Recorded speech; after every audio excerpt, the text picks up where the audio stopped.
Messieurs, je sais que vous connaissez tous les détails. Regardez bien ceci. Rien de bien compliqué. Il faut détruire les stations radars.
Bonjour à toutes et à tous. Après cette brève introduction, je souhaitais vous emmener découvrir aujourd'hui les restes historiques en mer d'un avion américain de légende considéré comme le meilleur de sa génération et abattu sur nos côtes varoises lors du dernier conflit mondial. Ceci s'est déroulé justement lors d'une attaque à basse altitude d'un objectif, un special target comme disaient à l'époque les Alliés, revêtant un caractère essentiel pour le bon déroulement à venir du débarquement de Provence prévu dans seulement 3 jours, nom de code Opération Dragoon. Cette campagne de suppression d'objectifs, initiée depuis le 10 août, sera en fait ajournée pour des questions météorologiques défavorables. Elle sera dès lors confiée dès le lendemain, le vendredi 11 août, au général Cannon qui fera effectuer à ses appareils près de 146 sorties tactiques sur les 12 principales stations radars de la côte méditerranéenne pour ses P-47 Thunderbolt et autres Spitfire.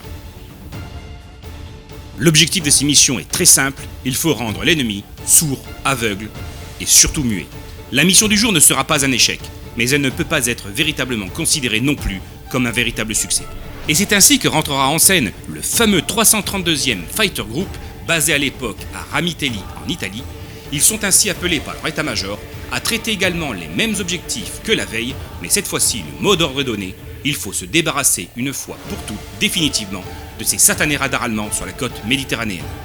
Surtout qu'à cette date, la plupart des convois de navires alliés commençaient déjà à faire route afin de se rassembler de toutes parts en Méditerranée. Il était donc primordial de pouvoir dissimuler la présence de cette flotte aux yeux et aux oreilles des Allemands. La particularité de ce 332e Fighter Group est qu'il est composé uniquement d'Afro-Américains qui le constituent à tous ses niveaux, du cuisinier en passant par les mécaniciens, bien entendu aux pilotes et aux chefs d'escadrille, tout ceci à une époque où la ségrégation raciale est la norme aux États-Unis. Et bien entendu, cela s'applique également au sein de son armée. Les missions habituellement attribuées à ce groupe étaient essentiellement de l'escorte de bombardiers. Mais en ce 12 août 1944, ils vont enfin pouvoir montrer leur capacité à combattre également en profitant de cette mission de mitraillage à basse altitude. Considérée comme particulièrement risquée, cette mission allait montrer aux yeux de tous, mais surtout auprès de leurs détracteurs au sein de l'armée, de leurs réelles compétences en tant que pilote de chasse. D'ailleurs, toute cette épopée est assez fidèlement retranscrite dans un film qui s'appelle Red Tails, produit par George Lucas en 2012 et dont je vous invite vivement à aller le regarder si vous ne le connaissiez pas encore. La mission du jour, d'une importance stratégique majeure, se concentrera plus particulièrement sur la base radar du Pradé. Il s'agit là de l'ancienne batterie française, appelée la batterie de Carqueiranne et rebaptisée la station Troutane durant l'occupation allemande. En effet, cette importance vient principalement de sa localisation. Elle se trouve au plus près de la zone du débarquement à venir. Mais la flaque mise en place sur ce site, afin de la défendre ce jour-là, va être d'une redoutable efficacité. Celle-ci justement causera la perte de 2 appareils de ce 332e Fighter Group assignés à cet objectif. L'un d'eux repose toujours actuellement par 54 mètres de fond entre la fourmigue de Carqueiranne et la pointe d'Escampo Barrio à Gien. Ce sera donc le sujet de ce 12e tuto de site de plongée consacré au P-51 Mustang de Gien. Le P-51 Mustang était un avion de chasse américain conçu par la société North American Aviation, développé dans les années 40, afin de répondre à un besoin urgent de pouvoir opposer un avion performant aux Messerschmitt 109 et autres Focke-Wulf 190. Propulsé au début par le moteur Allison V17010 sur la version C du Mustang qui nous intéresse pour ce tuto du jour, celui-ci n'était pas la version la plus aboutie de cet appareil, et il fallut attendre le moteur Rolls-Royce Merlin pour que le P-51 devienne enfin le meilleur appareil de supériorité aérienne de son époque. D'une envergure de 11,3 m pour 9,80 m de long et 4,17 m de haut, il était doté d'une très grande maniabilité et d'une impressionnante puissance.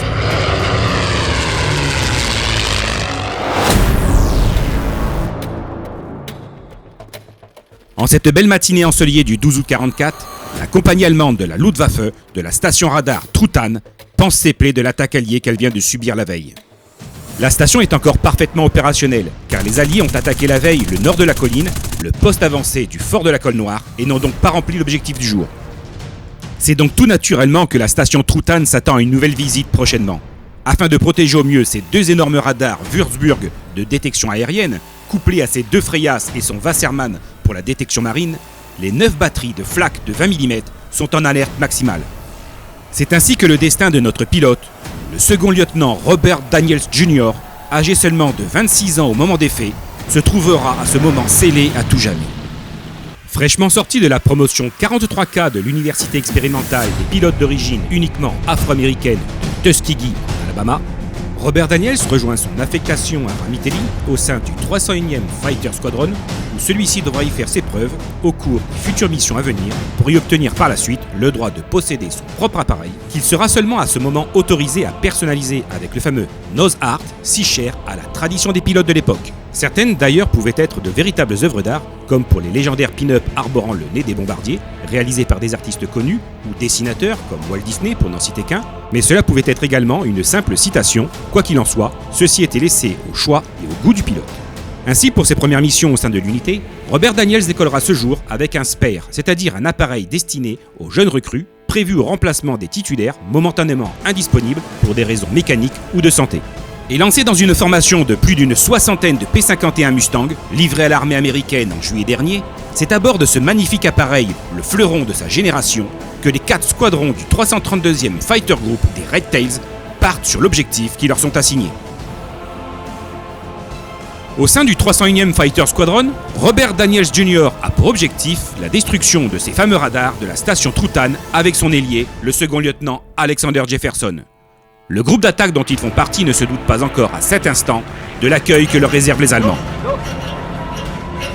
La flak de 20 mm Oerlikon crible d'impact nos 2 avions lors de l'attaque de l'objectif. Touchés tous les deux sur les 4 appareils engagés sur ce raid, Alexander Jefferson, pour éviter de se cracher avec son Mustang, baptisé Margot, tentera une manœuvre désespérée, sans aucune visibilité, dans un cockpit en proie aux flammes et couvert d'une moteur. Celle-ci lui permettra en l'espace de quelques secondes et élancée à plus de 600 km/h d'effectuer une magnifique chandelle qui lui permettra d'ouvrir sa verrière de façon à se laisser tomber de son appareil et de pouvoir atterrir en parachute dans un arbre quasiment sur la batterie qui venait de l'abattre à l'instant même. Quant à notre pilote, Robert Daniels, pendant ce temps, lui aussi en très mauvaise posture et ne possédant pas encore pour sa part l'expérience du pilotage de Jefferson, qui en était ce jour-là à sa 19e mission, préférera quant à lui tenter sa chance en amérissant au large de la pointe d'Escampo Bariou à Gien. Car rappelons-le, à cette époque, le siège éjectable n'existait pas encore et la manœuvre effectuée à l'instant par Jefferson exigeait beaucoup d'audace et de sang-froid. Concernant ce sujet, les 2 hommes avaient d'ailleurs abordé ensemble l'éventualité de cette question juste avant leur départ pour la mission. Robert Daniels avait évoqué ses grandes craintes quant à exécuter cette manœuvre risquée et semblait préférer celle de l'option de l'amérissage. Justement, pour nous plongeurs, nous ne pouvons que le féliciter pour son choix, qui, soit dit en passant, s'est déroulé sans encombre, car cela nous offre de nos jours l'un des seuls vestiges de ces attaques encore visibles de ce patrimoine historique, doublé d'une magnifique épave à visiter. Au final, ces attaques comprises entre le 12 et le 15 août, pour ces missions préparatoires au bon succès du débarquement de Provence à venir, coûtèrent au 332e Fighter Group pas moins de 8 appareils abattus lors des attaques de ces stations radars. Gardez cela en tête en mémoire des sacrifices consentis par ces pilotes pour nous libérer de l'oppression lors de votre future visite de ce site chargé d'histoire. Allez, fin de la partie historique de ce tuto, elle est assez conséquente, je vous l'accorde. Désormais, place à la partie plongée, et pour cela, je vous emmène découvrir cette épave dans la structure de Christophe de Six au niveau de la Madrague de Gien, afin de découvrir ensemble cette magnifique épave du Mustang. Allez, c'est parti!